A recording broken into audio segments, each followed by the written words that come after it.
बेटा हम फिर भी तुमको यही कहेंगे कि तुमको पढ़ाई नहीं छोड़ना चाहिए था। अरे बाबूजी, वैसे भी हम कहाँ अच्छे थे पढ़ाई में, और आपके साथ साथ काम करेंगे, 4 पैसे कमाएंगे तो आपका भी बोझ थोड़ा हल्का हो जाएगा ना। अरे क्या बात कर रहा है बेटा, बच्चे कभी माँ बाप पे बोझ होते हैं क्या? अरे ये तो हमारा फर्ज है तुमको मीना को पढ़ाई लिखाई कराना, भरण पोषण करना। जब हमें पढ़ाई छोड़ने का अफसोस नहीं हो रहा तो आप काहे कर रहे हैं बाबूजी? हाँ, मीना पढ़ाई में अच्छी है, हम दोनों साथ साथ कमाएंगे तो वो आगे भी अच्छे से पढ़ पाएगी और बहुत कुछ सोचा जा सकता है। ऐसा लगता है कि अब भी का बात है, तुमको कंधे पे बैठा के सैर पे ले जाया करते थे। अब तुम इतना बड़ा हो गया कि कंधे में कंधा मिला के चलने लगा।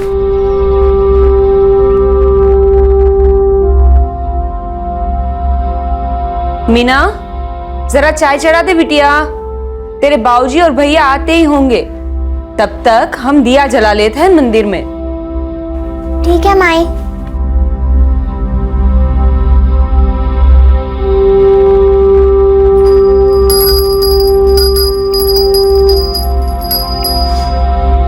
अरे मीना बिटिया।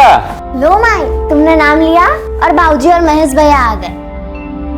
बाबूजी डिब्बा दे दो। ये ले, एक कप चाय पिला दे बेटा।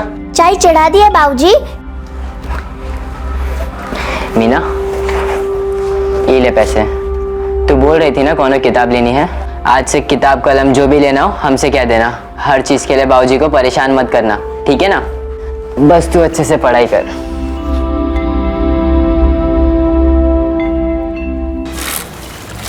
तो बहुत ही खर्चा हुआ कब यह मेरे रंजन भैया? बहुते तो बहुत कम है महेश, बहुते से ज़्यादा हो गया। तो कैसन के इंतजाम पैसन का? कैसे क्या, कर्जा लिए। अब देखो बिहार में तरह तरह का खर्चा होता है, अब लड़के वाले को भी तो देना पड़ता है कुछ। मतलब अब लेन दारन का चाबुक सर पर। सो तो है, लेकिन हम बहुत खुश हैं कि हमारी बहन का बहुत अच्छे से ब्याह हो गया। और क्या चाहिए हमको? बाकी रहा कर्ज का तो हम और बाबूजी मिलके धीरे धीरे चुकाते रहेंगे।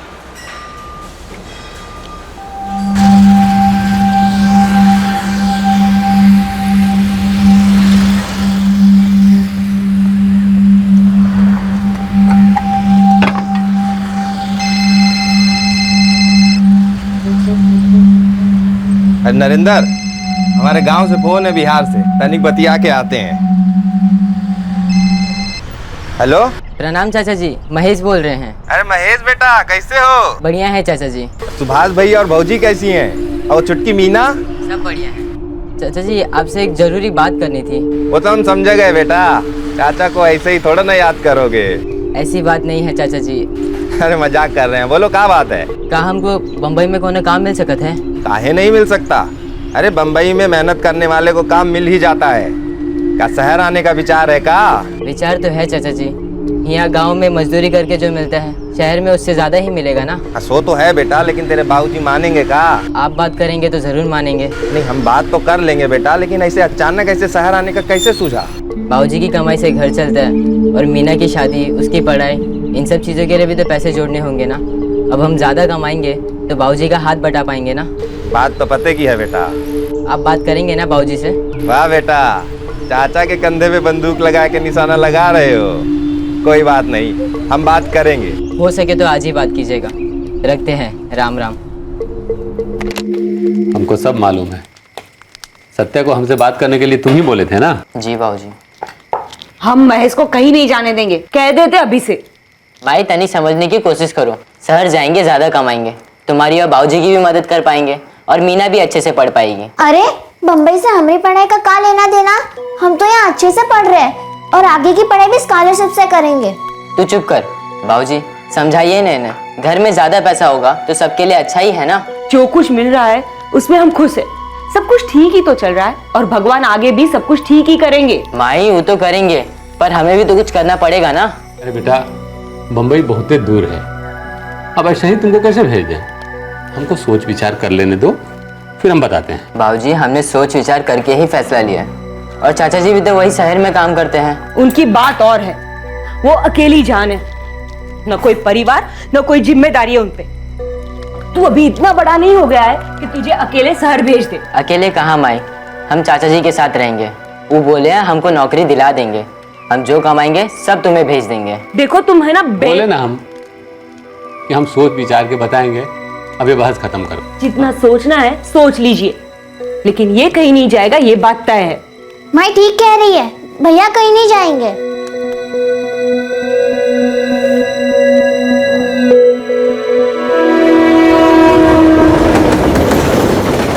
आखिर महेश ने अपने माँ बाप को मना लिया और वो अपने अरमानों को पूरा करने मुंबई के लिए रवाना हुआ।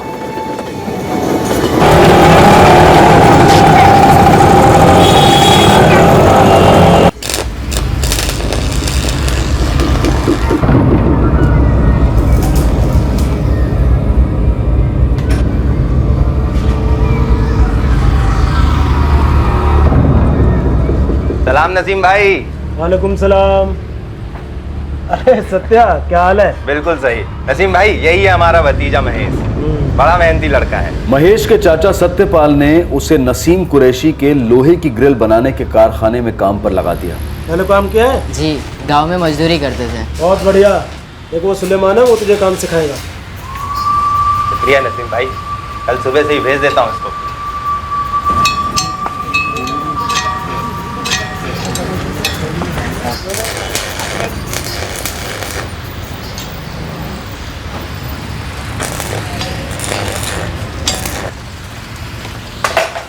रुक,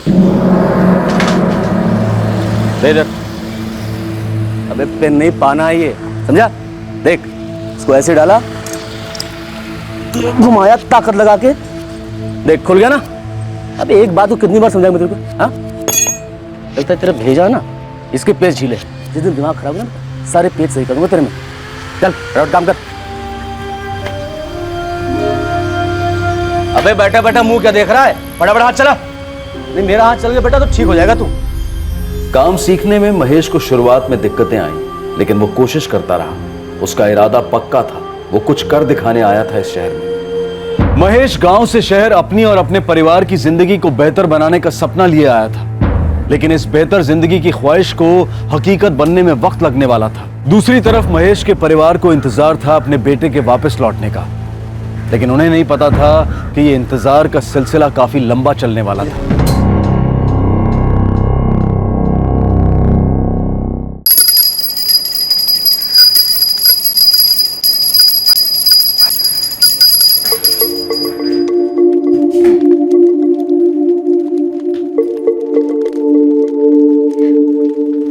बात हुई महेश से? हाँ हाँ, बात हुई ना। काम पे लग गया है। 2000 रुपए मिलेंगे शुरुआत में उसको।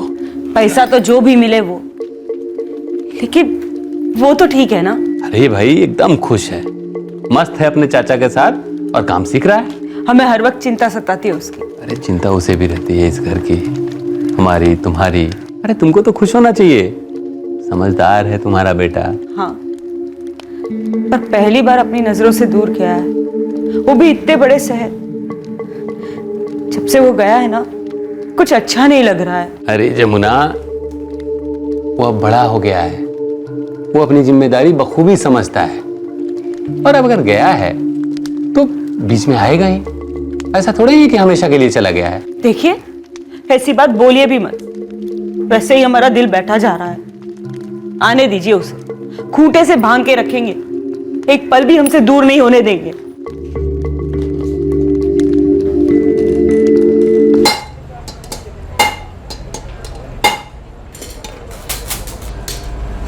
ध्यान रख इसका। पागल कहेगा। चलता हूं मैं। खुदा हाफिज। खुदा हाफिज।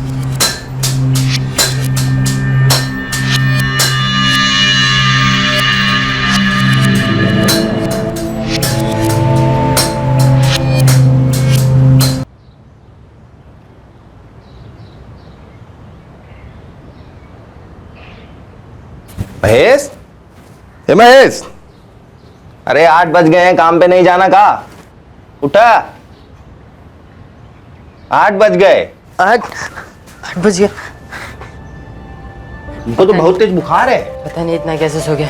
अरे महेश, तुम्हारी तबीयत ठीक नहीं है, किसी डॉक्टर को चल के दिखा लेते हैं। नहीं चाचा जी, हमें बहुत जरूरी काम है। अरे कौनो पहाड़ नहीं टूट जाएगा एक दिन काम पर नहीं जाओगे। गरम स्त्री की तरह शरीर तप रहा है तुम्हारा, आराम करो आज। हमारा जाना बड़ा जरूरी है, हम चलते चाचा जी। राम राम। अरे ऐसा क्या जरूरी है राम। महेश? 12 अप्रैल 2005 महेश को तेज बुखार था, लेकिन वो काम पर जाने के लिए निकल पड़ा और उस दिन वो अपने चाचा के घर पर वापस नहीं लौटा।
नसीम भाई महेश कहाँ है? कल रात से घर नहीं लौटा। ये तो मैं तुझसे पूछने वाला था, कहाँ है तेरा महेश? क्या कह रहे हो नसीम भाई? यही सत्या भाई, तुम्हारा जो ये भतीजा है ना महेश, इसकी हरकतें कुछ ठीक नहीं है। 2 दिन से मिस्टर डी बना घूम रहा है, कारखाने नहीं आया। 2 दिन से? क्या बोल रहे हो आप? अरे उसकी वजह से 2 दिन से 4 ऑर्डर अटके पड़े हैं मेरे। कम से कम बता के तो जाना चाहिए ना। अरे मैंने गलती की भाईजान, जो इसके कहने पे इसके भतीजे को काम पे रखा। यहाँ काम अधूरा पड़ा है, ऑर्डर पूरे करने, अचानक नया कारीगर कहाँ से लाऊं? क्या कह रहे हो नसीम भाई? फारूक भाई, महेश तो रोज सुबह 8 बजे घर से निकल जाता था काम के लिए। हाँ, कल थोड़ा देरी से उठा था वो। अरे आज नहीं, रोज देरी होती है इसको। नवाब साहब 10 बजे पहले नहीं आते यहाँ पर। अभी देख लो 10 बज गया है, अता पता नहीं है, शायद आ जाए। अब आएगा भी तो नहीं रखूंगा उसे, निकाल दूंगा, हिसाब कर दूंगा उसका। अरे नसीम भाई, हिसाब कैसा? जो काम आपने सौंपा था मैंने और रियाज ने मिलकर किया है। अब तफरी के कोई पैसे होते हैं क्या? चुप कर सुलेमान, हमें कोई लफड़ा नहीं पालना। हिसाब कर दे उसको। 2000 रुपये महीने में बात हुई थी, 3 हफ्ते के 1500 बनते हैं। पर नसीम भाई महेश, अरे गिनती भूल जाऊंगा यार। ये पकड़, उठा और चलता बन। और एक बात ध्यान रख, आगे से उसे कहीं काम पे रखे तो सोच समझ के रखना। आप लोग ये क्या कहे जा रहे हैं? महेश तो बहुत मेहनती लड़का है। हाँ तो मेहनती है तो रखना अपने भतीजे को अपने पास। हमें किसी बहस में नहीं पड़ना है, ये पैसे उठा और चलता बन। अरे पता नहीं क्या उल्टे सीधे धंधे करता है तेरा भतीजा। हाँ? देखो भाई, हम लोग व्यापारी लोग हैं, हमें लफड़ा नहीं चाहिए। अरे भाई, अगर महेश ठीक से काम नहीं करता था या देरी से आता था तो आपको हमको बताना तो चाहिए था ना। अरे ये स्कूल है कारखाना, जो टीचर बनकर उसकी शिकायत करता फिरूंगा तुझसे? अरे भाई जाके सीधा अपने भतीजे से पूछना कि क्या कर रहा है वो। हम बस ये कह रहे हैं। अरे कुछ नहीं, बस जो कहना था, जो बोलना था बोल ही था भाई। चलो फोटो यहाँ से, निकलो यहाँ से। अरे आप लोग तो हमारी बात ही नहीं सुन रहे। हम अपने भतीजे को लेके परेशान हैं, वो रात से घर नहीं लौटा है और आप। अरे क्यों दिमाग चाट रहा है भाई? हाँ, जाके ढूंढ अपने भतीजे को और पूछ उससे कि क्या कर रहा है वो। अब जा यहाँ से, ये निकालो उसको, जा। निकलो सत्या भाई, निकलो, चलो आओ। ये ले ले, पकड़ पकड़ पकड़, चलता बन। अरे शक्ल क्या देख रहा है, चलता बन। फिर भैया वो आप पर इतना काहे चिल्ला रहे थे? यही बात हमारी समझ में नहीं आ रही। भतीजा हमारा घर नहीं लौटा, हम परेशान हैं और उल्टा वो हम पे ही चिल्ला रहे थे। भैया आप हमारी बात मानिए, आप ना वो गांव में बड़का भैया को फोन लगाइए। हो सकता है महेश को इस शहर नहीं भाया होगा और वो गांव चला गया होगा। नहीं नरेंद्र, उसको गांव जाना होता तो हमको बिना बताए कहाँ जाता। अभी हम बात करेंगे सुभाष भैया से। हमको क्या डर लग रहा है मालूम है? हाँ, कहीं नसीम भाई सही तो नहीं कह रहे, कहीं अपना महेश किसी उल्टे चक्कर में तो नहीं पड़ गया। उम्र ही ऐसी है, कभी कभी बच्चे भटक जाते हैं। भैया जितना सोचेंगे ना उतना चिंता में पड़ेंगे। आप तो गांव में बड़का भैया को फोन लगाइए, महेश वहीं गया होगा। नहीं सत्या, 2 दिन से तो हमारा कोनो बातें नहीं हुआ है महेश से। जब आखिरी बार आपकी बात हुई थी तो कुछ कहा था महेश ने आपसे? नहीं तो, लेकिन ये सब तुम हमसे काहे पूछ रहे हो? कुछ हुआ है क्या महेश को? भैया वो महेश कल सुबह काम के लिए निकला था घर से, अब तक लौटा ही नहीं। का? कारखाने जाके उसके मालिक से पूछे तो वो तो कहते हैं कि 2 दिन से आया ही नहीं। महेश गया कहाँ पे? समझ में नहीं आ रहा है भैया। हमें लगा कहीं गांव तो नहीं चला गया, इसलिए आपको फोन किए। नहीं, यहाँ तो नहीं आया है। और फिर बिना बताए तुमसे वो कैसे जाएगा कहीं? क्या करें? वही सोच रहे हैं भैया कि क्या करें। महेश के पास फोन भी तो नहीं है। सत्या, हमको लगता है कि तुम पुलिस में जाओ और रपट लिखवाओ। अब घबराइए मत, हम जाते हैं थाने। ठीक है, हम भी बम्बई आते हैं। नहीं भैया, हमारी माने तो आप वहीं रुकिए। क्या पता आज कल में वो गांव लौट आए, आप उसका वहां इंतजार कीजिए, हम बतियाते हैं यहाँ पुलिस से।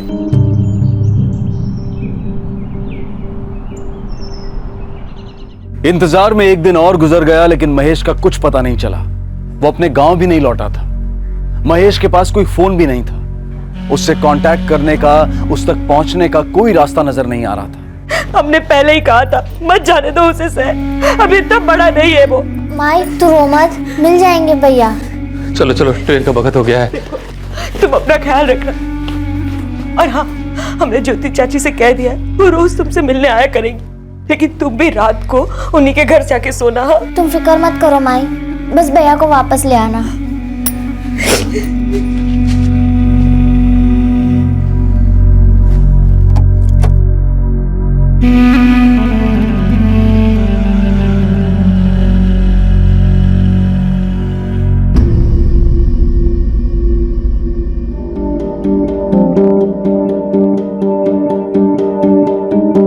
साहब 2 दिन हो गए महेश घर नहीं लौटा, वो अपने गांव भी नहीं गया। तुमने बताया कि महेश के मालिक उसकी शिकायत कर रहे थे, ऐसा क्या करता था? हमको कुछ बताया नहीं ठीक से साहब। हमारे हाथ में उसका 3 हफ्ते का पगार थमा दिए और डांट के भगा दिए हमको। मुकेश, नसीम, फारूक और सुलेमान, इन तीनों को उठाओ। 3 हफ्तों से वहां काम कर रहा था, फिर अचानक जाना बंद क्यों कर दिया? जरूर कुछ हुआ होगा। साहब हमें क्या पता उसने क्यों आना बंद कर दिया। साहब हमें कुछ नहीं पता, हमें क्यों ले जा रहे हो? सब बहुत नुकसान हो जाएगा, बहुत काम पड़ा हुआ है साहब। सीधी तरह से नहीं चले तो नुकसान बहुत ज्यादा होगा। चलो साहब महेश की काम चोरी वजह से काम बहुत बढ़ गया साहब। चल।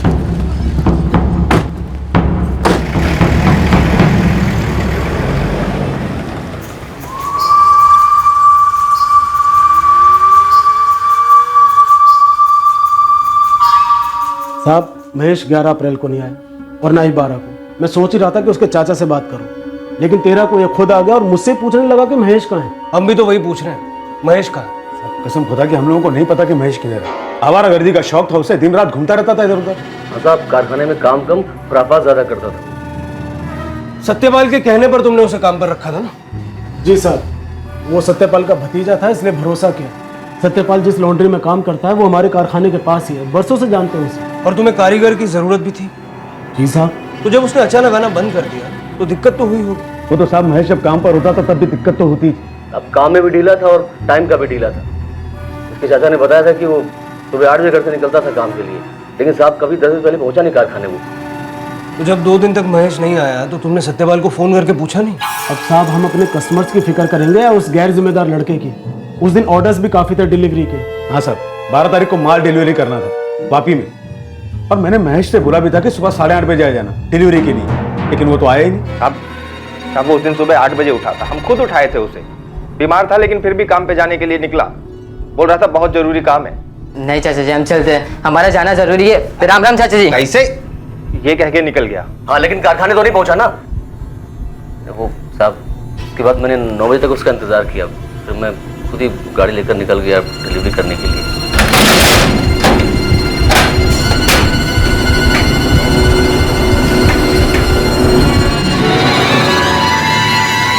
साहब हम हमारे भतीजे को बहुत अच्छे से जानते हैं, बहुत मेहनती लड़का है, वो ईमानदार है। वो यही कह के निकला था कि काम पे जा रहा है, हमसे काहे झूठ बोलेगा साहब वो? तो क्या हम झूठ बोल रहे हैं? साहब भलाई का तो जमाना ही नहीं रहा। बहुत बड़ी गलती की जो इसके भतीजे को काम पे रखा। साहब महेश को जब पहली बार देखा था तभी समझ गया था ये लड़का किसी बुरी संगत में है, ये एक दिन फंसेगा भी और हम लोगों को फंसाएगा भी। लक्ष्मी भाई तो बहुत दिल वाले आदमी, उसकी हर गलती को नजरअंदाज कर देते थे। जब वो पहले दिन आया ना साहब, तभी मैंने बोला था ये लड़का ना तो काम जानता है ना काम सीखने की नियत रखता है, इसे निकाल दो। लेकिन आप लक्ष्मी भाई ने बोला कि नहीं, धीरे धीरे सीख जाएगा। कैसे फंसा के निकल गया हम लोगों को। अब मैं और मेरे पार्टनर फारूक बरसों से एक कारखाना चला, बहुत इज्जतदार लोग हैं। अब आप ही सोचे भला हम क्यों झूठ बोलेंगे?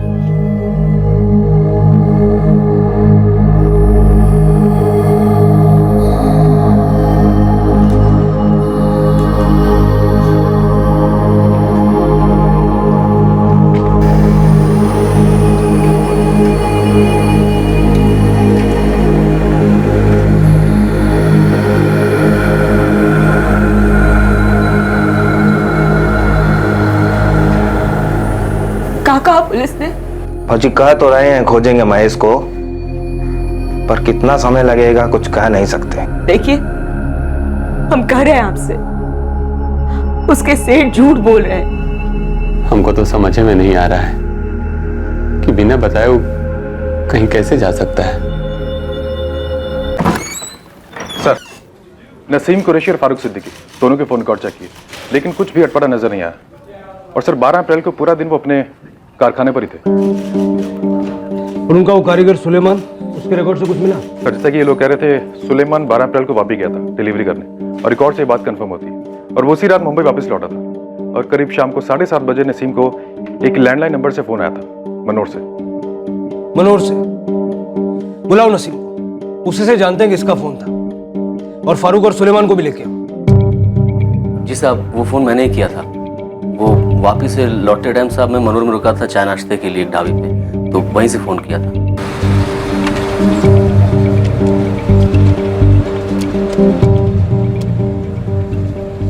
पब्लिक फोन से किया था? जी साहब। क्यों, तेरे पास मोबाइल है ना? साहब वो बैलेंस खत्म हो गया था तो इसलिए पीसी से किया। फोन क्यों किया था?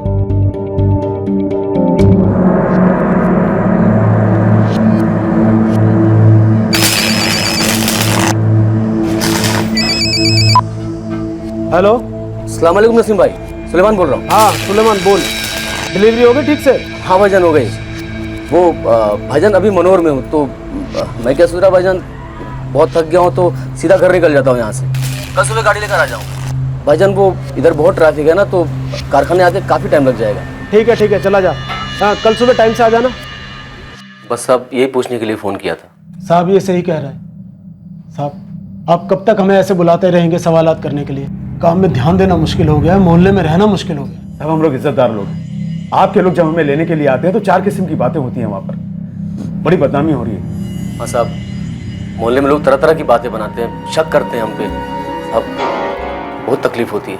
थोड़ी तकलीफ तो सहनी पड़ेगी। एक लड़का गायब है, उसके माँ बाप उसे ढूंढने के लिए गांव से यहाँ आए। उन्होंने शिकायत दर्ज कराई है तुम तीनों के खिलाफ कि तुमने उसके बेटे को अगवा किया। बेबुनियाद इल्जाम है साहब। उसे अगवा करके हमारा क्या फायदा होगा? और उसके माँ बाप को तो हम लोग जानते तक नहीं है। आप ही जरा सोचिए साहब, हमको उससे फायदा हो सकता है या उनको हमसे? हो सकता है फिरौती का मामला ना हो, लेकिन कुछ बात तो जरूर है। मुंबई में महेश के 2 ही ठिकाने थे, एक उसके चाचा की खोली, दूसरा उसके मालिक का कारखाना। उसके चाचा के मुताबिक वो सुबह 8 बजे काम पर जाने के लिए निकला, लेकिन नसीम, फारूक और सुलेमान तीनों इस बात से इनकार कर रहे हैं। सर उस कारखाने में एक और बंदा काम करता है, रियाज, शायद वो कुछ जानता हो। उठाओ उसे और चेक करो कि वाकई 12 अप्रैल को सुलेमान डिलीवरी करने के लिए वापी गया था या नहीं। Right sir.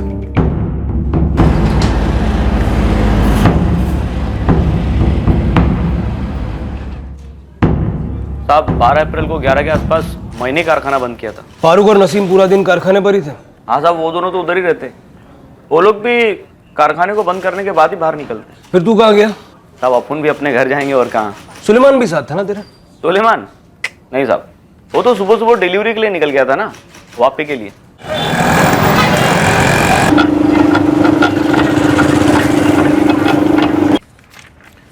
सुलेमान के साथ कोई और भी था? सर पता नहीं, ऐसा तो कुछ ध्यान नहीं है। अंदर तो सिर्फ सुलेमान ही आया था। उसने कहा कि वो सामान लेकर आया। मैंने बोला ठीक है, जहाँ हमेशा रखता है वहाँ रख दे। तो उसने सामान गोडाउन में रखा और मैंने उसे रसीद दे दी। अब उसके साथ कोई आया था या नहीं, ऐसा तो कुछ याद नहीं। आपके स्टाफ में कोई तो होगा जिसने देखा? नहीं सर, स्टाफ तो वैसे ही कम है और काम बहुत ज़्यादा है। अब रोज़ कोई ना कोई डिलीवरी आती रहती है। अब कौन किसके साथ आया होगा, ऐसा कुछ याद नहीं आ रहा है। हाँ साहब, याद है मेरे को। नसीम सेठ ने बोला था कि सुलेमान सवेरे आएगा। मेरे को लगता है शायद उसने सेठ को फ़ोन किया था। देख रियाज, मालिक से वफादारी निभाने के चक्कर में अगर तू कानून से दगाबाजी करेगा तो बुरा फंसेगा। खुदा कसम साहब, मेरे को नहीं मालूम वो लड़का किधर है। मैंने तो उसको 2 दिन से देखा भी नहीं। पर साहब बहुत लापरवाह है वो लड़का, अपनी उम्र से बहुत तेज है वो।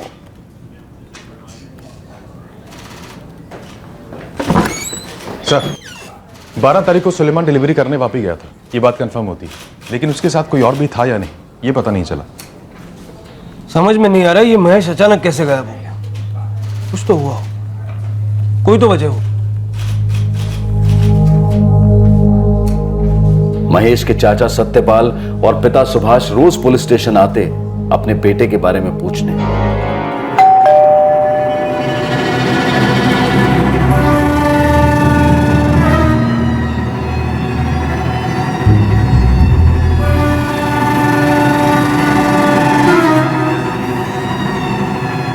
नसीम कुरैशी, फारूक सिद्दीकी और सुलेमान अंसारी को कई दफा सवाल जवाब करने के लिए थाने बुलाया गया। तीनों इस सवालों के सिलसिले से परेशान हो गए थे। दिन बीतते गए लेकिन महेश की कोई खबर नहीं मिली।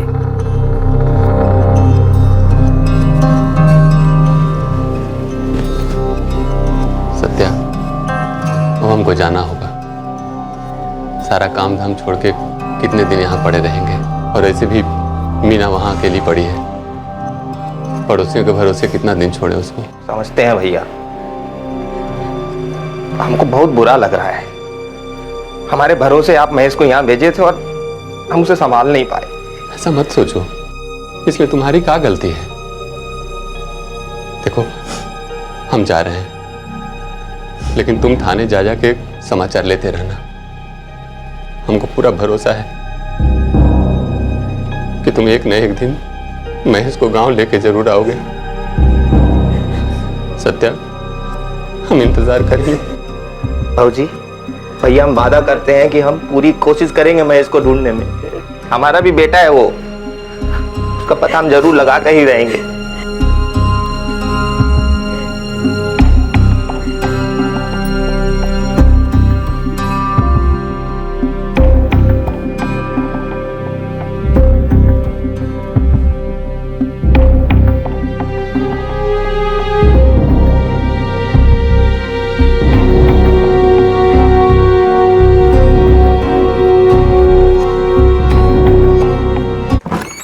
सर, ये सत्यपाल रोज थाने चला आता है। क्या करें, कुछ समझ नहीं आ रहा। पता नहीं ये महेश कहाँ चला गया और क्यों। सर, महेश की फोटो आसपास के पुलिस स्टेशन भिजवा दी है। उसके मालिक नसीम और फारूक और कारीगर सुलेमान और रियाज, इनके पीछे खबरें भी लगाए, लेकिन किसी की भी हरकत शक करने लायक नहीं। सब नॉर्मली अपना काम कर रहे हैं, जैसे कुछ हुआ ही ना। महेश सिर्फ 15 साल का है, शहर पहली बार आया था। क्या वाकई किसी बुरी संगत में पड़ गया होगा जैसा उसके मालिक बता रहे हैं, या फिर कोई बहला फुसला के उसे अपने साथ ले गया हो? सर, अगर ऐसा हुआ है तो वो मुंबई के काफी दूर होगा, क्योंकि यहाँ की छोटी मोटी सभी गैंग से बड़ी सख्ती से पूछताछ की, लेकिन महेश के बारे में कुछ भी सुनने को नहीं मिला। कोशिश जारी रखो मुकेश, शायद कुछ पता चल जाए।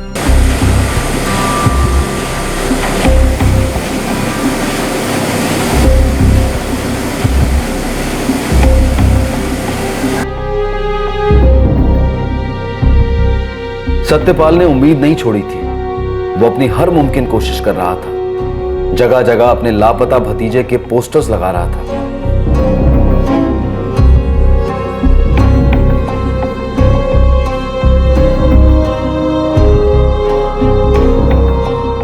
वहां महेश के पिता भी बेचैन थे अपने बेटे के बारे में जानने के लिए। महेश की मां रोज बेटे की सही सलामत वापसी के लिए प्रार्थना करती। बहन मीना भी हर शाम बेताबी से अपने भाई के आने की राह देखती, इस उम्मीद में कि कभी उसे अपने भाई के बारे में कोई अच्छी खबर सुनने को मिलेगी। इंतजार मानो इम्तिहान ले रहा था महेश के परिवार का। कुछ और महीने गुजर गए, लेकिन महेश की कोई खबर नहीं मिली। पुलिस भी महेश के मालिकों से लगातार सवाल जवाब करती रही, इस उम्मीद में कि कभी कोई ऐसी जानकारी हाथ लगे जो इस केस को एक दिशा दे सके। लेकिन ऐसा नहीं हुआ, और जो हुआ उसने इस केस को एक अलग मोड़ पर लाकर खड़ा कर दिया।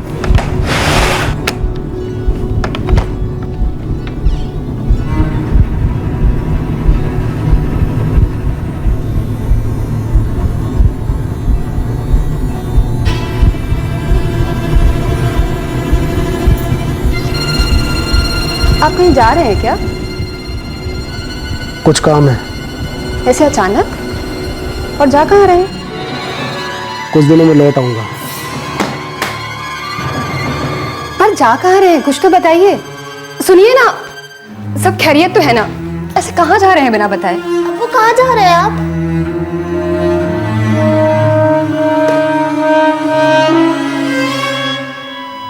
मुझे बहुत घबराहट हो रही है, आप मेहरबानी करके बताइए कहाँ जा रहे हैं? घबराओ मत तहसीन, बस मेरी हिना का ख्याल रखना। चलता हूँ, खुदा हाफिज। सुनिए सुनिए तो।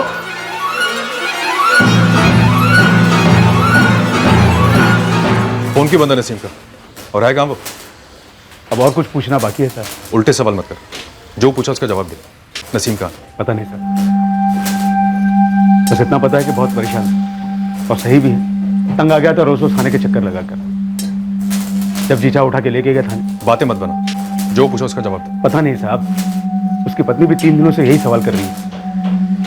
समझ में नहीं आ रहा कि भाभी जी को क्या जवाब दे। तू उसका दोस्त भी और पार्टनर भी, उसने तुझे नहीं बताया कि वो कहाँ जा रहा है? उसने अपनी पत्नी को नहीं बताया तो मुझे क्या बताएगा। बस इतना जानता हूँ कि दोस्तों से बहुत ज्यादा परेशान था, बहुत जिल्लत महसूस कर रहा था, शायद इसीलिए चला गया कहीं, फोन भी बंद कर दिया। तो अल्लाह से यही दुआ है कि जहां भी रहे सुकून से रहे, कुछ गलत नहीं करे अपने साथ। नसीम के फोन रिकॉर्ड्स क्या कहते हैं? सर, इस नसीम का फोन 3 रात पहले से, जब से वो घर से निकला है, स्विच ऑफ ही है। कहीं ऐसा तो नहीं कि महेश के बारे में कुछ जानता था? हो सकता है सर, उसका पार्टनर फारूक कह रहा था कि पुलिस की पूछताछ से तंग आकर नसीम कहीं चला गया। पूछताछ तो अब भी होगी। रोज एक कांस्टेबल नसीम के घर पे भेजो, फरार डिक्लेयर करो उसे। देखता हूं कब तक छुप के बैठता है, कभी तो घर वापस आएगा।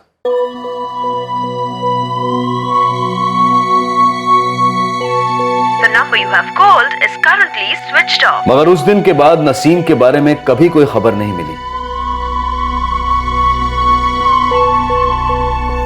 और ना ही महेश के बारे में कुछ पता चला। महेश के चाचा पुलिस स्टेशन के चक्कर काटते रहे।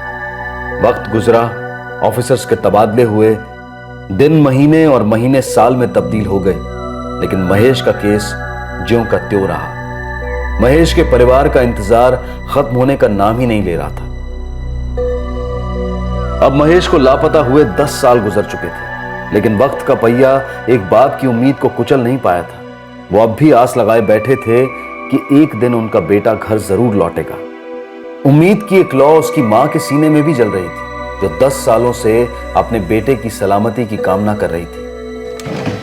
एक बहन ने राखियों में बचपन के उन सालों को संजो कर रखा था जो उसने अपने बड़े भाई की कमी महसूस करते हुए जिए थे। उसे उम्मीद थी कि एक दिन उसका भाई लौटेगा और उसके साथ साथ उसके घर की खुशियां भी लौटेंगी। दूसरी तरफ नसीम की बीवी तहसीन और बेटी हिना भी दुआ कर रहे थे अपने शौहर और अपने अब्बू के सलामत लौटने की। इन सालों में सुलेमान और रियाज की जिंदगी आराम से कटती रही। फारूक अब अकेला मालिक था। उसकी निगरानी में कारखाने का काम बिना किसी रुकावट के जारी रहा। महेश के चाचा सत्यपाल कहने को तो अपनी जिंदगी जी रहे थे, लेकिन उनकी आंखों में इंतजार और अपने भतीजे की वापसी की उम्मीद अब भी झलक रही थी। वक्त गुजरता है, चीजें बदलती हैं, हालात करवट लेते हैं, लेकिन अपनों का इस कदर अचानक जिंदगी से गायब हो जाने का दर्द हमेशा बरकरार रहता है। एक लंबा इंतजार, एक सूनापन जिंदगी का अटूट हिस्सा बन जाता है।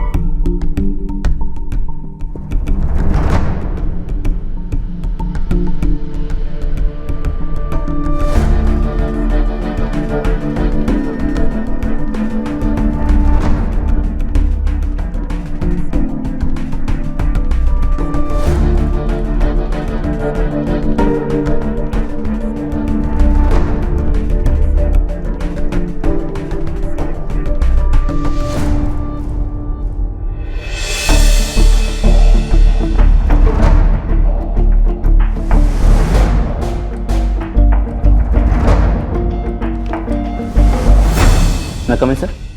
आओ राजन। अभी तक जितने भी अनसॉल्व केसेस मैंने देखे उनमें से ज्यादातर रॉबरी के हैं। सर मैं जो रिकॉर्ड्स चेक कर रहा था उनमें से मुझे एक मिसिंग केस की फाइल मिली है जो अब तक सॉल्व नहीं हुआ है। Missing case? जी सर। कब का है? सर 2005 का। 10 साल हो गए लेकिन अब तक सॉल्व नहीं हुआ है। 10 साल? जी सर। और जितने भी अनसॉल्व केसेस हैं उनमें ये सबसे ज्यादा पुराना है। महेश सिंह 15 साल का था जब 12 अप्रैल 2005 को लापता हुआ, और इस केस का एक सस्पेक्ट नसीम कुरैशी जो महेश सिंह का मालिक भी था, वो भी 29 मई को गायब हो गया। इसमें लिखा है कि वो फरार है। मैंने पूरी फाइल पढ़ी है सर। ये महेश का चाचा सत्यपाल 2013 तक पुलिस स्टेशन के चक्कर लगाता रहा इस केस की प्रोग्रेस जानने के लिए। इसमें यह भी लिखा है कि नसीम कुरैशी का पार्टनर फारूक और उनके 2 वर्कर सुलेमान और रियाज से भी पुलिस ने क्वेश्चनिंग की थी, लेकिन ये चारों अपनी स्टेटमेंट्स पे अड़े रहे। इन चारों के स्टेटमेंट्स एक जैसे हैं। जी सर। इनफैक्ट नसीम के पार्टनर फारूक के हिसाब से तो ये रिपीटेड क्वेश्चनिंग ही उसके फरार होने की वजह है। बैठो सर। राजन 10 साल से एक बंदा गायब है, इनफैक्ट 2 बंदे गायब हैं और किसी को पता ही नहीं कि उनके साथ क्या हुआ। और ये लड़का महेश तो सिर्फ 15 साल का था। सर मैंने इसके चाचा की स्टेटमेंट पढ़ी है। ये महेश बिहार के गरीब परिवार का लड़का है। बिहार से मुंबई कुछ पैसे कमाने आया था ताकि अपने परिवार की मदद कर सके। हो सकता है इसका परिवार आज भी इसका इंतजार कर रहा हो। सिर्फ एक परिवार ही नहीं, इंसाफ को भी इंतजार होगा इस केस के सॉल्व होने का, और हम पूरी कोशिश करेंगे इस केस को क्लोजर दे सकें।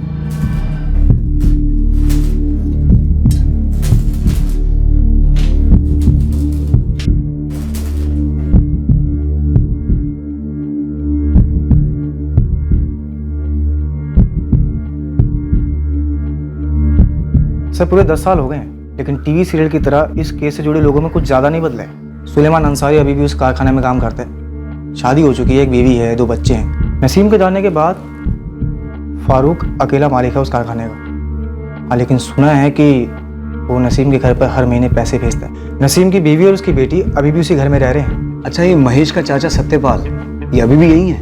हाँ, चाचा भतीजे के इंतजार में कुछ जल्दी बूढ़ा हो गया, लेकिन काम अभी भी उसी लॉन्ड्री में करता है। नसीम के बारे में कुछ पता चला? इतने सालों में कभी तो कोशिश की होगी उसने अपने परिवार से मिलने की। सर पूरे 1 हफ्ते से नजर रख रहा हूँ, पर ऐसा कुछ सामने निकल कर नहीं आया। सर सब जानते हैं कि केस ठंडा पड़ चुका था। अगर नसीम चाहता तो लौटकर अपने परिवार के पास वापस आ सकता था।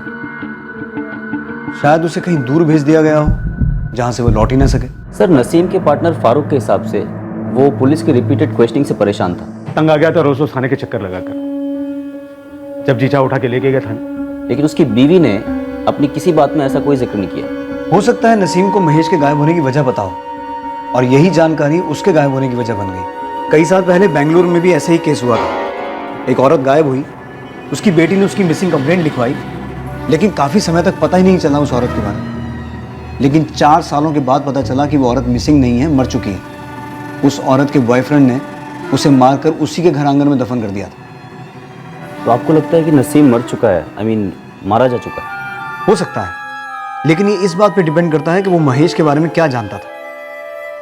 लेकिन एक बात को लेकर मैं काफी श्योर हूं, महेश का गायब होना और नसीम का फरार होना, ये दोनों वारदातें कनेक्टेड है। सर महेश के केस में सभी हॉस्पिटल्स को चेक किया गया था, सभी पुलिस स्टेशन में उसकी फोटो भेजी गई थी, उसका कोई पता नहीं चला। लेकिन नसीम के केस में ऐसी कोई तहकीकात हुई नहीं, ना ही उसकी बीवी से तफसील में कोई बातचीत हुई। क्योंकि आरके मार्ग पुलिस को यह लगा कि नसीम फरार हो चुका है, और वो इस इंतजार में बैठे रहे कि एक दिन थक हार के खुद ही वापस आ जाएगा, इसलिए उसे ढंग से ढूंढने की कोशिश ही नहीं हुई। लेकिन मुझे पूरा यकीन है कि नसीम महेश के गायब होने की वजह से वाकिफ था, और पूरे चांसेस हैं कि नसीम के कारखाने का कोई ना कोई आदमी इसमें शामिल है। सर अगर ऐसा है तो एक जबरदस्त फील्डिंग लगाते हैं इस फारूक, सुलेमान और रियाज पर। कोशिश करके देख सकते हैं, लेकिन मुझे नहीं लगता कोई लीड मिलेगी। लीड हमें नसीम के मिलने पर ही मिलेगी, अगर वो जिंदा है तो। राजन, नसीम को ढूंढना शुरू करो, लेकिन उसके कारखाने के किसी आदमी को हाथ मत लगाओ। ये काम बड़ी होशियारी से होना चाहिए। सर, और नसीम की फोटो नेशनल डेटाबेस पे भी डालो। 10 साल पुरानी सही, लेकिन अंदाजे के लिए काफी है। सर, एक सही सुराग मिला ना राजन, फिर देखना ये 10 साल पुराना अनसॉल्व केस कैसे सॉल्व होता है।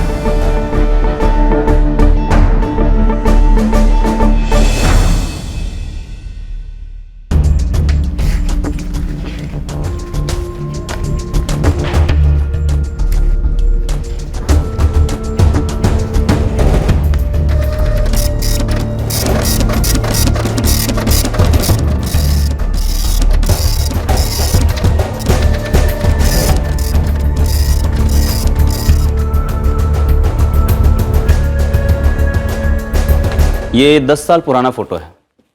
शक्ल थोड़ी बहुत बदली होगी, और हो सकता है बंदे ने छुपने के लिए अपना हुलिया भी बदला हो, लेकिन फिर भी थोड़ा बहुत अंदाज़ा तो लग ही सकता है। अपने खबरियों के नेटवर्क को एक्टिव करो, आसपास के सभी स्टेट्स में ये फ़ोटो घुमाओ। अगर ये आदमी जिंदा है तो मुझे इसके ठिकाने की खबर चाहिए, और अगर मारा जा चुका है तो इसको ठिकाने लगाने वाले की। अंडरस्टैंड? यस।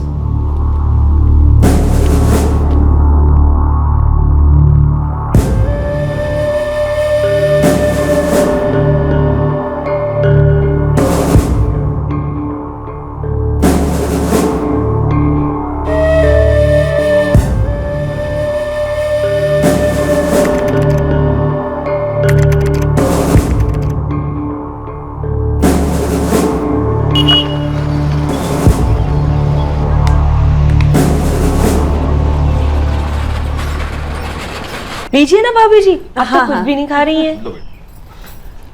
लीजिए लीजिए। ये है हमारी मीना। भाई सुभाष जी, हमको तो मीना पसंद है और हमारे राजेश ने तो मीना का फोटो देखकर पहले ही हाँ कह दिया था। ये तो बहुत ही खुशी की बात है सूर्यकांत जी, हमको भी राजेश पसंद है। तो फिर पंडित जी से कहकर तारीख तय करवा लेते हैं ना। जी बिल्कुल ठीक कह रही हैं आप।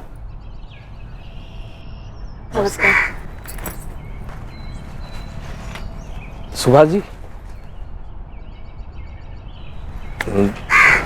पहले झिझक हो रही थी, दुविधा में थे, अब सोचा बात को छेड़ना चाहिए या नहीं। कौन सी बात सूर्यकांत जी?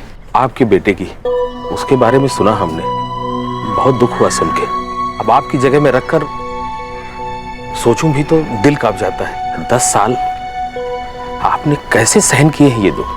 अब तो दिन, महीना, साल ये सब गिनना ही छोड़ दिए हम। शुरू में ऐसा लगा था जैसे कोई अंधा बूढ़ा आदमी बीच रास्ते में अपना लाठी खो दिया हो। उसका नाम याद आते ही आंखों में आंसू आ जाते थे, लेकिन अब तो समय के साथ वो भी सूख गया। अब तो बस यही सोचते हैं कि हमसे दूर है तो दूर ही सही, जहां भी हो खुश हो, आबाद हो। महेश की माई आज भी शाम को जब भगवान का दिया जलाती है तो यही प्रार्थना करती है कि वो घर लौट आए, उसका कोई समाचार आ जाए, पता चले कि कहाँ है, कैसे है। लेकिन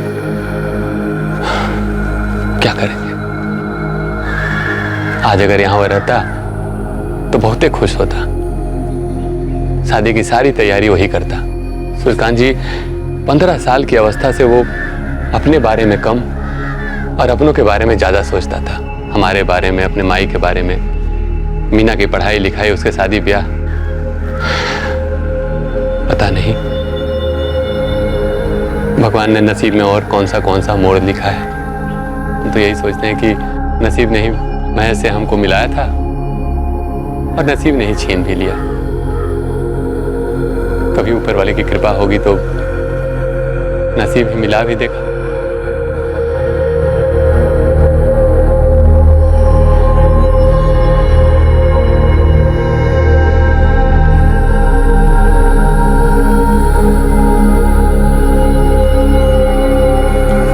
मीना, ये ले, तू कह रही थी ना तुझे कौन किताब लेनी है?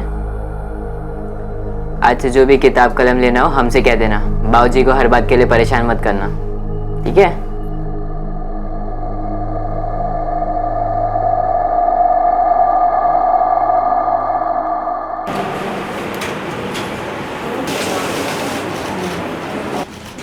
जी सर, हीना ग्रीनवर्क्स का करंट अकाउंट पिछले 15 सालों से हमारे ही बैंक में। हमें पिछले 10 सालों के ट्रांजैक्शन का ब्यौरा चाहिए।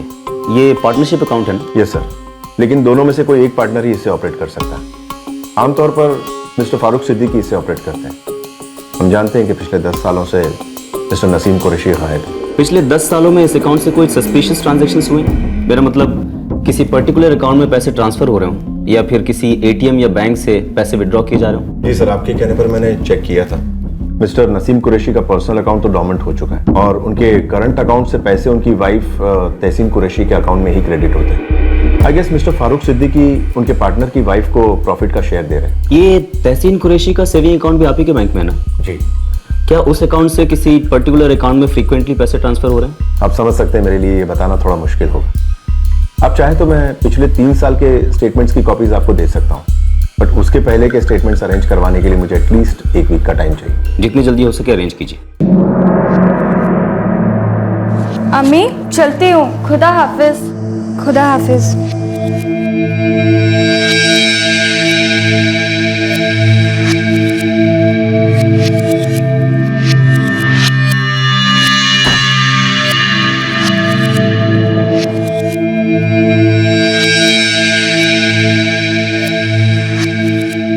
सर, फारूक और तहसीन दोनों के बैंक ट्रांजैक्शन मैंने स्कैन किए हैं। ऐसा देख के लगता नहीं है कि इतने सालों में इनमें से किसी ने भी नसीम को पैसे भेजे हों। हो सकता है ट्रांजैक्शन कैश में होता हो। सर, लेकिन ये नसीम एक छोटा सा व्यापारी था। अगर ये मान भी लें कि वो पुलिस की क्वेश्चनिंग के डर से शहर छोड़ के भाग गया, फिर भी एक आम आदमी के लिए कैसे पॉसिबल है अपने परिवार से 10 साल तक दूर रह पाना? इतने सालों में ना तो वो घर लौटा, ना ही अपनी बीवी या बेटी को कॉन्टैक्ट किया। फारूक और तहसीन के फ़ोन रिकॉर्ड्स में भी कुछ नहीं मिला है। इस केस का कोई एंगल ही समझ में नहीं आ रहा सर। राजन, आज हम उसी सिचुएशन में हैं जहां 10 साल पहले कोई और पुलिस टीम रही होगी।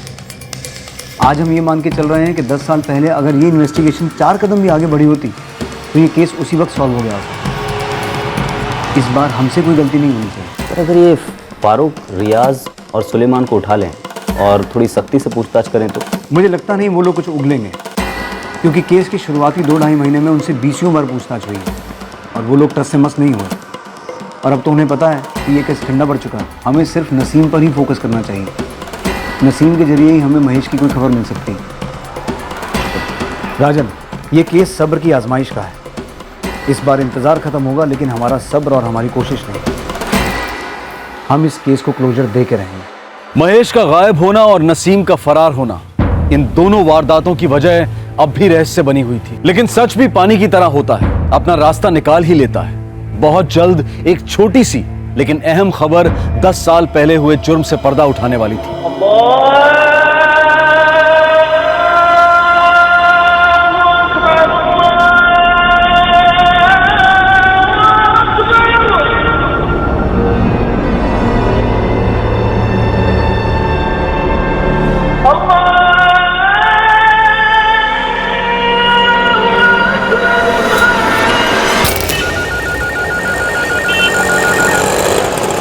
हेलो हेलो, क्राइम ब्रांच थाना। हाँ जी बोलिए। सब इंस्पेक्टर राजन बापट साहब से बात हो सकती है क्या? हाँ मैं राजन बात कर रहा हूँ, बोलिए। सलाम सर।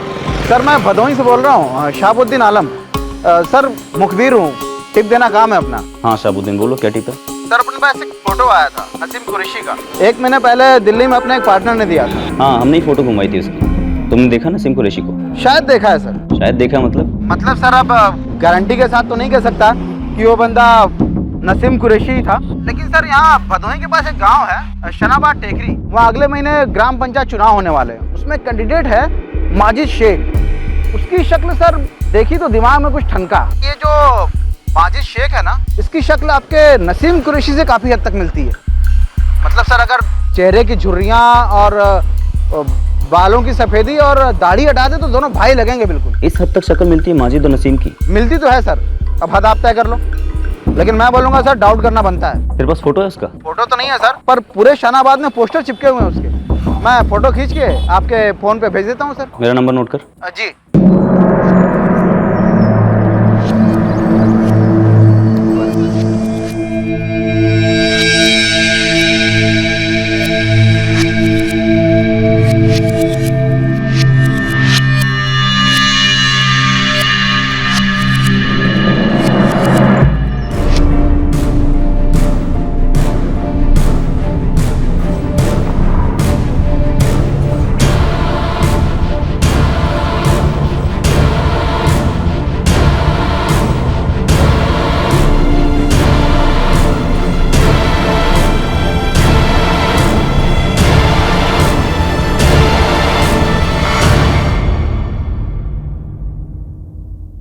हो सकता है ये दोनों एक ही आदमी, लेकिन दावे से नहीं कहा जा सकता, क्योंकि कई बार ऐसे होता है कि 2 लोगों की शक्लें एक दूसरे से मिलती हो। सर वैसे मैंने शहाबुद्दीन को माजिद की डिटेल निकालने के लिए कहा है। राजन, ये बहुत सही मौका है। 10 साल बाद हाथ लगा है। हमारी तरफ से कोई कसर नहीं रहनी चाहिए। हम खुद शनाबाद टेकरी जाएंगे।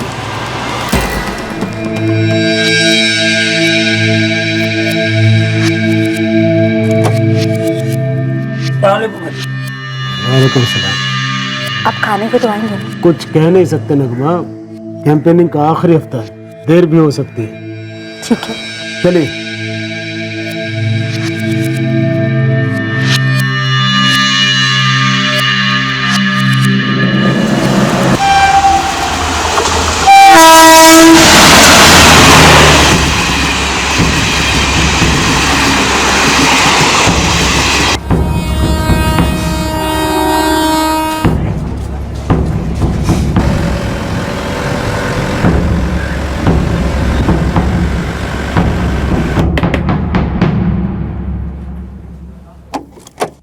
सलाम सर, मैं शाहबुद्दीन।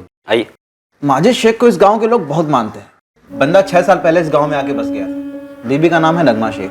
दोनों साथ में ही गांव आए थे। लेकिन 6 साल पहले मियाँ बीवी आए कहाँ से थे, किसी को तो पता होगा। सर यही तो गड़बड़ है, बंदे को लोग मानते बहुत हैं लेकिन जानते कम है। अब इससे पहले कहाँ रहता था, क्या काम करता था, किसी को कुछ नहीं पता। हाँ, लेकिन जब से गांव में आया है, गांव वालों की भलाई के लिए बहुत काम करता है, जरूरतमंदों को पैसे की मदद भी करता है। और ये पैसे लाता कहाँ से, करता क्या है? खेती सर, फसल से अच्छी कमाई हो जाती है।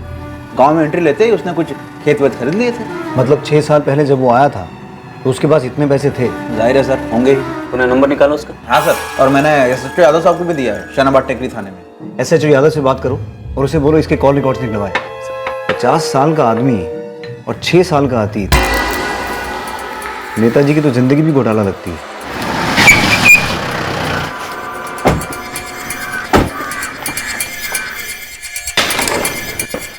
अजय साहब, माजिद शेख की कॉल रिकॉर्ड चेक किए, शक करने वाली कोई बात सामने नहीं आई। मुंबई तो क्या महाराष्ट्र के किसी भी बंदे से कोई कांटेक्ट नहीं माजिद का।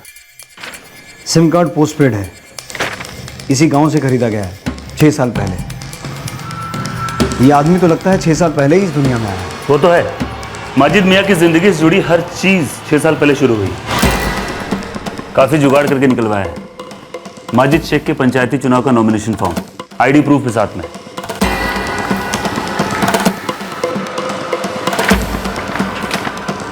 ड्राइविंग लाइसेंस भी 6 साल पुराना है और राशन कार्ड भी 6 साल पुराना है, और दोनों इसी गांव से बनाए गए हैं। इनकम टैक्स स्टेटमेंट तो एज पर रूल 3 साल का ही जमा किया है। इस माजिद की हिस्ट्री के ढेर सारे पन्ने गायब हैं। जो कुछ भी किया है बाल सफ़ेद होने के बाद किया है। बचपन और जवानी तो जैसे जिया ही नहीं। सर, ये नसीम जब फरार हुआ था तो उसकी उम्र 40 साल थी और इस बात को 10 साल हो गए। इस माजिद ने भी इस फॉर्म में अपनी उम्र 50 साल मेंशन की है, एग्जैक्टली 50 साल। नसीम 10 साल से कहाँ है किसी को नहीं पता। ये माजिद 6 साल पहले कहाँ था हमें नहीं पता। दोनों की शक्ल मिलती है, उम्र मिलती है। यादव साहब, इतना मेल मिलाप इत्तेफाक नहीं हो सकता। अजय साहब, माजिद पर शक बिल्कुल बनता है, लेकिन वो गांव का इज्जतदार आदमी है, इलेक्शन लड़ रहा है। उसे नसीम साबित करने के लिए ठोस सबूत चाहिए। यूं ही पकड़ के पूछताछ नहीं कर सकते। हाँ सर, वरना गांव वाले तो बवाल मचा देंगे। और आप तो जानते हैं चुनाव के समय में माचिस की मशाल का काम करती है। माजिद के समर्थक इसे विपक्षी साजिश बताकर तोड़फोड़ और नारेबाजी शुरू कर देंगे।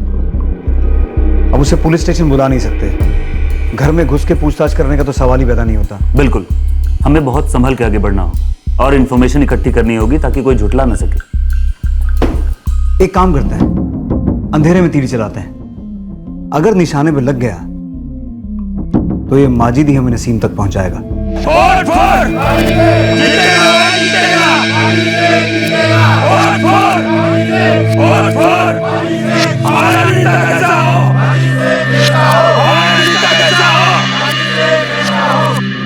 माजिद पर शक करने की कई वजह थी, लेकिन शक के इस पिटारे पर ठोस सबूत की मोहर लगनी अभी बाकी थी। माजिद शेख गांव की एक नामी हस्ती था।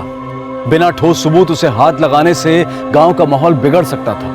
मामला नाजुक था, लेकिन क्राइम ब्रांच भी इस केस को नतीजे तक पहुंचाने का मन बना चुकी थी। क्राइम ब्रांच ने एक दाव खेला और ये दाव सफल रहा। इंतजार का लंबा दौर खत्म हुआ और सच्चाई सामने आई। चुनाव ना हुआ, सौतन हो गई। सुबह से रात बस यही एक बात, घर पे तो आप दिखते नहीं। अब चुनाव जीत जाएंगे तो पता नहीं क्या होगा। एक बार बस वोट पड़ जाए, फिर आप ही के लिए वक्त निकालेंगे जान। इसे भी अभी बजना था। अब ये कौन है?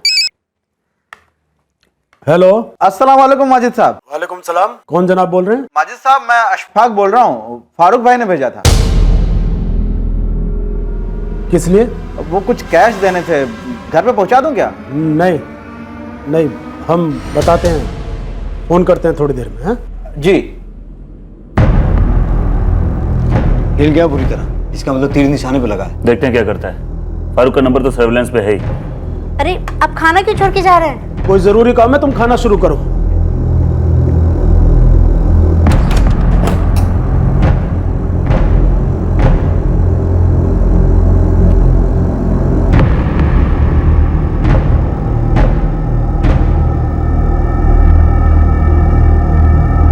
सर, फारूक के नंबर पे किसी का कॉल आ रहा है। टाइपिंग शुरू करो।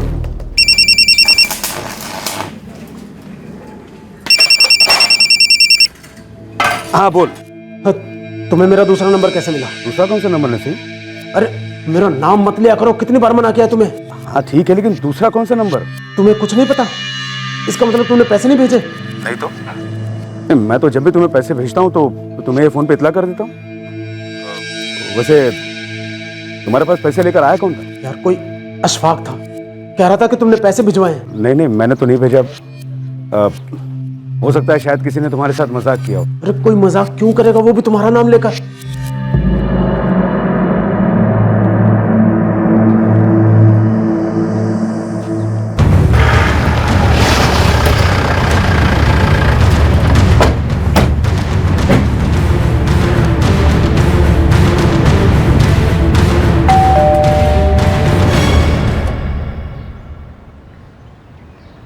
माजिद साहब हैं? जी है तो फिर आपका? आप उनसे कहिए मैं भाईंदर से आया हूँ, वो अपने आप समझ जाएंगे। जी।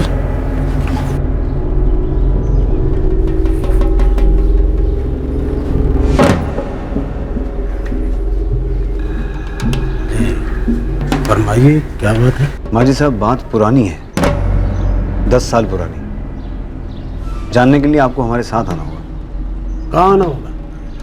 कौन है आप लोग? हम कोई तमाशा नहीं चाहते, लेकिन अगर आप कोऑपरेट नहीं करेंगे तो हम पूरी तैयारी के साथ आए, आपका जुलूस निकाल के ले जाएंगे यहाँ से। बेहतर यही होगा कि चुपचाप हमारे साथ चलिए मिस्टर नसीम।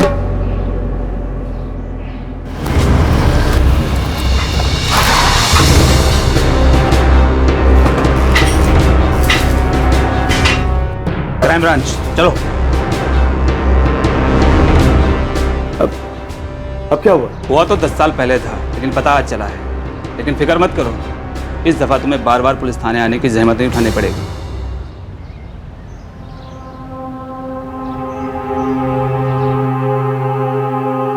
साल 2005 की उस सुबह महेश अपने घर से निकला था और फिर कभी नहीं लौटा। और अब 2015 में 10 साल के बाद उसके साथ क्या हुआ था, क्या अब ये पता चलने वाला था?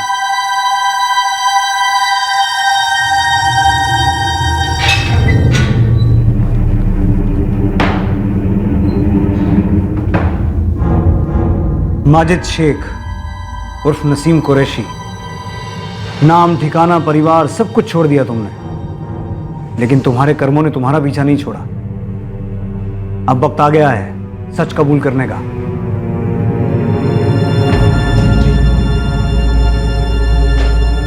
मैं ही नसीम कुरैशी। ये तो हम जान ही गए हैं, लेकिन ये नहीं जान पाए कि तुम फरार क्यों हुए थे। नए नाम नई पहचान की क्या जरूरत पड़ गई तुम्हें? महेश सिंह के गायब होने के साथ जुड़ी है ना तुम्हारे फरार होने की कहानी। बोलो, क्या किया महेश के साथ?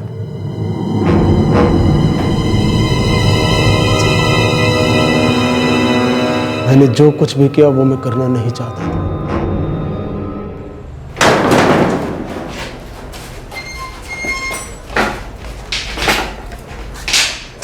क्या हुआ नसीम?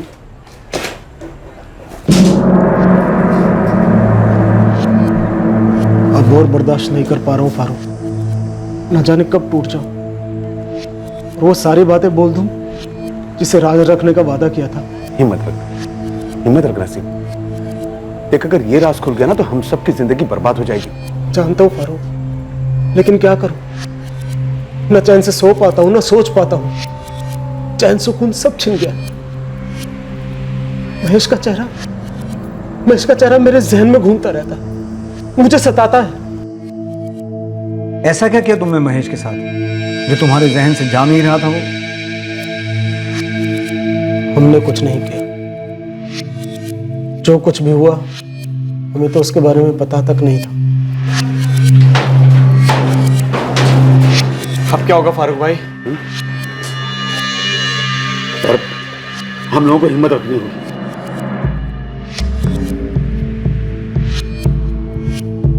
हम कभी भी किसी के सामने इस हादसे के बारे में एक जैसा बयान देंगे, एक जैसा। समझ रहे हो ना मेरी बात? वादा करो, इस हादसे के बारे में कभी भी किसी के आगे कुछ भी नहीं कहेंगे। जी भाई जान, कभी नहीं। वादा। ये सिर्फ एक हादसा था, पर इस हादसे को हम अपनी जिंदगी को बर्बाद होने का मकसद नहीं बना सकते।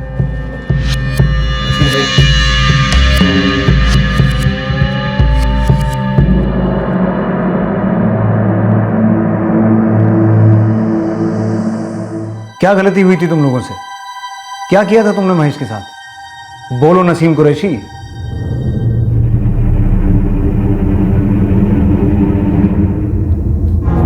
नसीम भाई ने कुछ बताया तो नहीं होगा ना? और फारूक भाई, आपकी इतने सालों से नसीम भाई से बात हो रही थी, आपने हमें बताया भी नहीं। बताकर क्या होता? अरे कैसी बातें कर रहे हैं आप? अगर 10 सालों बाद हम लोग यहाँ पर हैं तो सिर्फ नसीम भाई की वजह से। पहले वो फरार हो गए थे और अब वो वापस आ गए। हमने तय किया था कि हम किसी को कुछ नहीं बोलेंगे, अपना मुंह नहीं खोलेंगे, सब कुछ सही चल रहा था। तो फिर क्या जरूरत थी नसीम भाई को फरार होने की? और जब चले गए थे तो वापस क्यों आए इतने सालों बाद? चुप कर। अजमा कुछ आता नहीं, खाली पक पक पक पक पक पक। और नसीम यहाँ खुद नहीं आया है, पुलिस वाले गिरफ्तार कर लेकर आए उसे। इन सबका जिम्मेदार तू है, साला सन की कहीं का। तेरी वजह से हुआ ये सब।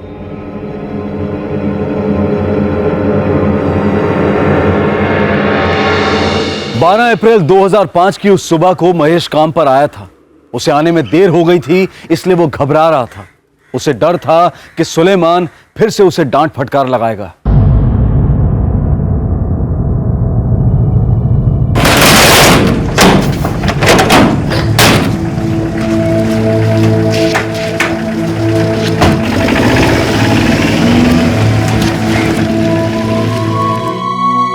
लेट लतीफ, कभी बुलाया था मैं तेरे को? माफ करना सुलेमान भाई, वो तबीयत ठीक नहीं है, अभी भी बुखार है, इसीलिए देरी हो गई। चुप नौटंकी बाज, अंदर बैठ। महेश उस दिन सुलेमान के साथ डिलीवरी पे गया था। वापी? जी।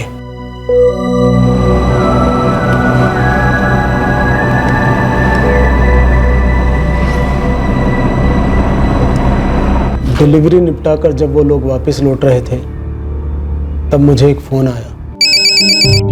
हेलो नसीम भाई, सुलेमान बोल रहा हूँ। हाँ सुलेमान, डिलीवरी हो गई ठीक से? तू इतना हाफ क्यों रहा है? भाईजान वो बहुत गड़बड़ हो गई भाईजान। क्या हुआ? वो भाईजान मैं गाड़ी मनोर के पास छोड़ा है। क्या कोई एक्सीडेंट कर दिया क्या? नहीं भाईजान, वो अरे वो क्या कर रहा है? सीधी तरह बोलना। अरे किसी पे गाड़ी चढ़ा दी, किसी को मार दिया क्या? क्या किया उस जाहिल ने? अब सोचना यह है कि आगे क्या करना है। वो अभी भी वहीं खड़ा है, बहुत बुरी तरह डरा हुआ है। गाड़ी को वापस लाना पड़ेगा वरना बहुत मुश्किल में फंस जाएंगे हम लोग। रियाज। हाँ भाई। एक काम कर, तू मेरी गाड़ी लेकर आ जा। ठीक है। जा जा जा, जा जल्दी। हम लोग फोन यहीं छोड़कर जाएंगे। चल।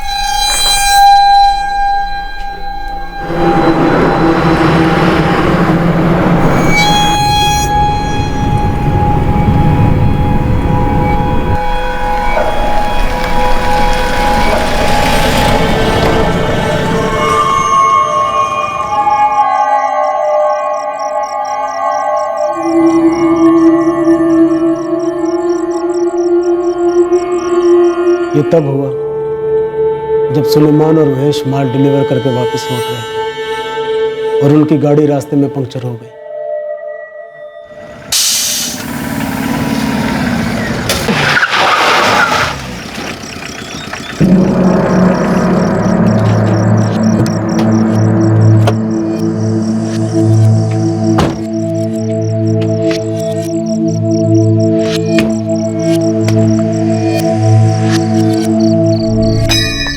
साला चिरकुट मेरे पे चिल्लाएगा? चल चिल्ला, चल चल चिल्ला ना।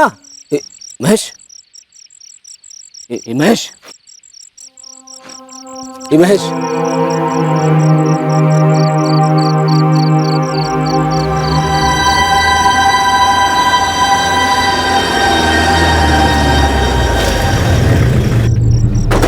तू पागल है? दिमाग खराब हो गया तेरा? भाईजान बेहोश है भी वो। होश है? कितनी बार बोला तुझे दिमाग ठंडा रखा कर। भाईजान गलती हो गई, पता नहीं कब दिमाग घूम गया मेरा। मेरे को लगता है हॉस्पिटल ले जाएंगे तो बच जाओगे। लेकिन हम नहीं बचेंगे, अस्पताल में बहुत से जवाब देने पड़ेंगे। और अगर ये हॉस्पिटल में मर गया ना तो बहुत सारे इल्जाम हमारे सर पे आ जाएंगे। तो फारूक भाई क्या करेंगे हम लोग? और भाई रास्ता सुनसान, इधर कोई आता था भी नहीं है, तो इसे यहीं छोड़ देते ना। तुझे भी यहीं छोड़ दे क्या? सोचने दे, हमें सोचने दे क्या करना है। ये एरिया से काम कर, टायर चेंज कर, जा उसकी मदद कर, जा।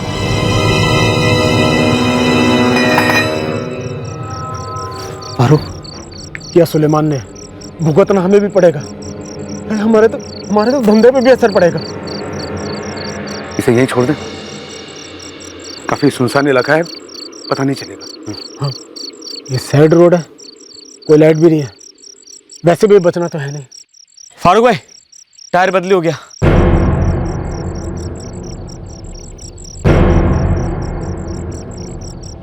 जब तुम लोगों ने उसे रास्ते के बीच लिटाया तब वो जिंदा था?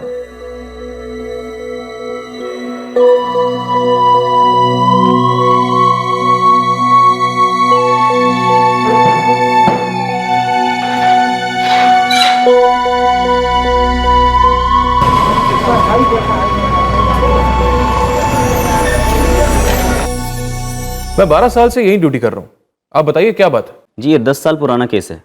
घटना 2005 में घटी थी। क्या ये केस इसी पुलिस स्टेशन का था? जी घटना जहाँ हुई है वो आप ही के जुरिस्डिक्शन में आता है। क्या केस था, डिटेल्स देंगे? सर अदुल्का पुलिस स्टेशन को महेश की लाश उसी सड़क पर पड़ी हुई मिली। कई सारी गाड़ियों ने कुचला उसकी लाश को।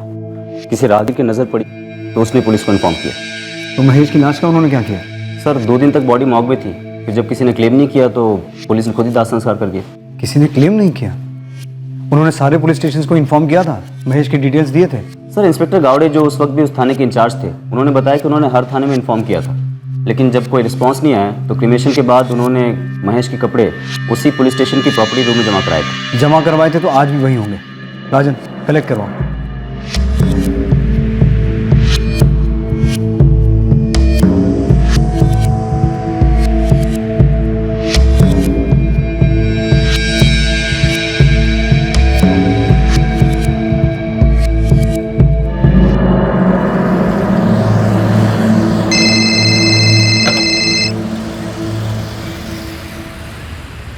हेलो,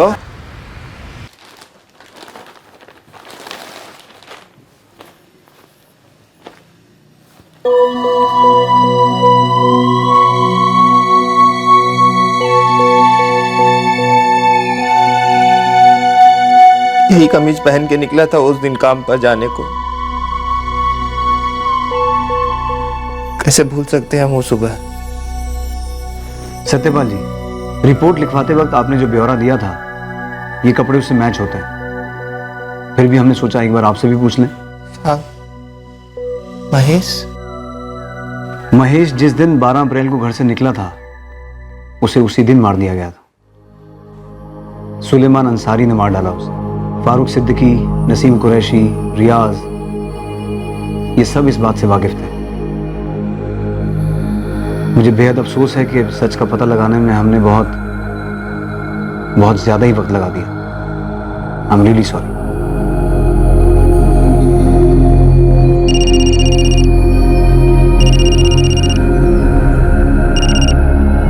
आ सकते हैं, बोलो।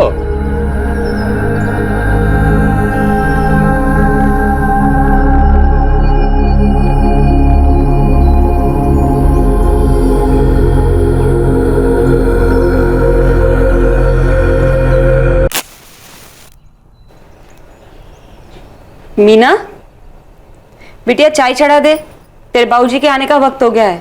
जी माई।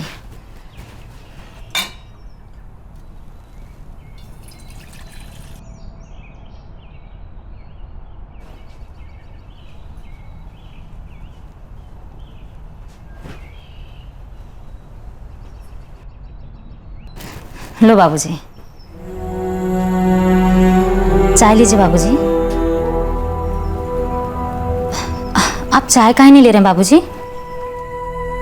क्या हुआ? क्या बात है? सत्या का फोन था, उसको पुलिस थाने से फोन आया था।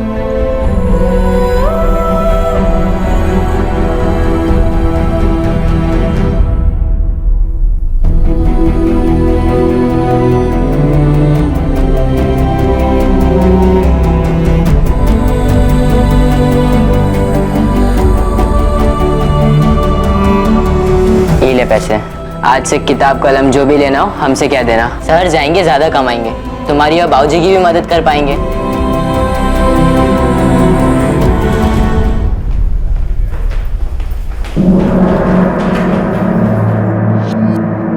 अम्मी, अम्मी पुलिस क्यों आई थी यहाँ पर?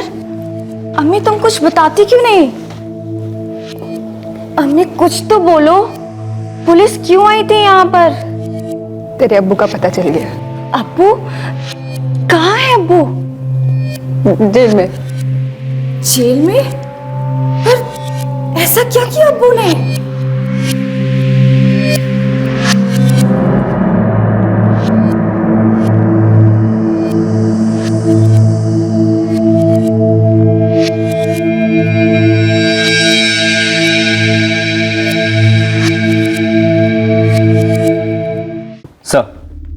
सर फारूक, रियाज और सुलेमान की स्टेटमेंट्स ले ली हैं।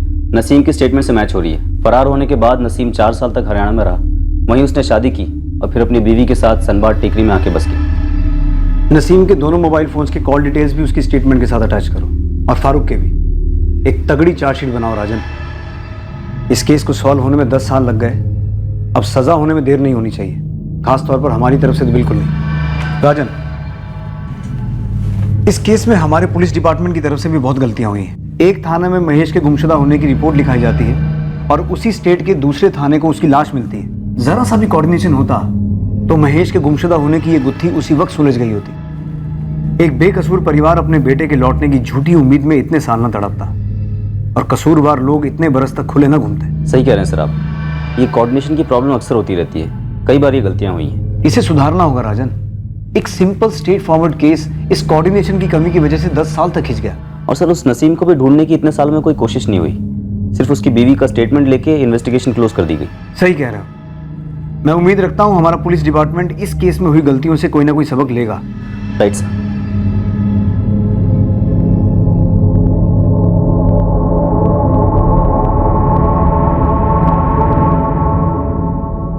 नसीम कुरैशी, फारूक सिद्दीकी, सुलेमान अंसारी और रियाज बेग पर लापरवाही के कारण हुई मौत के लिए आईपीसी की धारा 304A और एक ही मंशा से कार्य करने के लिए धारा 34 लगाई गई है। इसके अलावा पुलिस ने हत्या की धारा 302 भी लगाई है। केस को सही क्लोजर तब मिलेगा जब यह केस कोर्ट में ट्रायल के लिए आएगा और आरोपियों को सजा मिलेगी। लेकिन सराहनीय बात यह है कि क्राइम ब्रांच के दृढ़ निश्चय और प्रयासों की वजह से सालों से धूल में दफन यह अनसुलझा हुआ केस आखिरकार सुलझ गया। एक लंबे इंतजार के बाद ही सही इस केस को एक किस्म का समापन मिला। एक 15 साल का मेहनती लड़का जो अपनी उम्र से ज्यादा परिपक्व, ज्यादा समझदार था, वो गांव से शहर ये अरमान लेकर आया था कि अपने परिवार का सहारा बनेगा। लेकिन महेश की बदकिस्मती कि उसके सीनियर साथी कर्मचारी सुलेमान ने उसे हमेशा नीचा दिखाने की कोशिश की।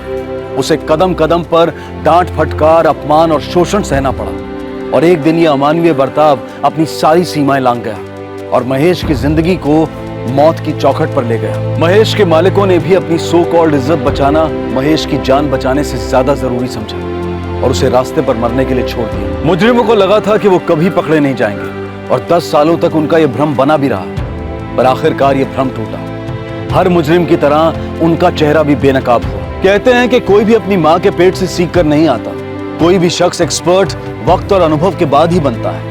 अपने क्षेत्र में माहिर और तजुर्बेकार कहलाने वाले कभी ना कभी फ्रेशर्स ही होते हैं, अपने किसी सीनियर के हाथ के नीचे काम करके ही तैयार हुए होते हैं। दफ्तर हो या कारखाना, बड़ी कंपनी हो या छोटी कंपनी, ये बेहद जरूरी है कि उस जगह के मालिक या सीनियर्स नए भर्ती हुए लोगों के साथ सही बर्ताव करें, उनकी दिक्कतों को समझें, उनको सही सलाह दें, उनकी मदद करें और उन्हें अपने आप को साबित करने का मौका और मोटिवेशन दें। अगर कोई अपने नीचे काम कर रहे शख्स के काम से संतुष्ट नहीं है, वो शख्स उनकी उम्मीदों पर खरा नहीं उतर रहा है, तो बेहतर होगा कि अदब और विनम्रता के साथ उस शख्स को इस बात से वाकिफ कराया जाए और रिस्पेक्ट के साथ उसे जाने को कहा जाए। अपने नीचे काम करने वाले इंसान का दमन करना, शोषण करना अनैतिक ही नहीं बल्कि अमानवीय है। अब मैं अनूप सोनी आपसे विदा लेता हूं, फिर मुलाकात होगी अगले एपिसोड में और खुलासा करेंगे एक और जुर्म का। तब तक सतर्क रहें, सुरक्षित रहें और देखते रहें क्राइम पेट्रोल सतर्क। सबक एक को सीख हम सबको। जय। इस तरह के और भी एपिसोड देखने के लिए हमारे चैनल को सब्सक्राइब करें और बेल आइकन दबाना ना भूलें।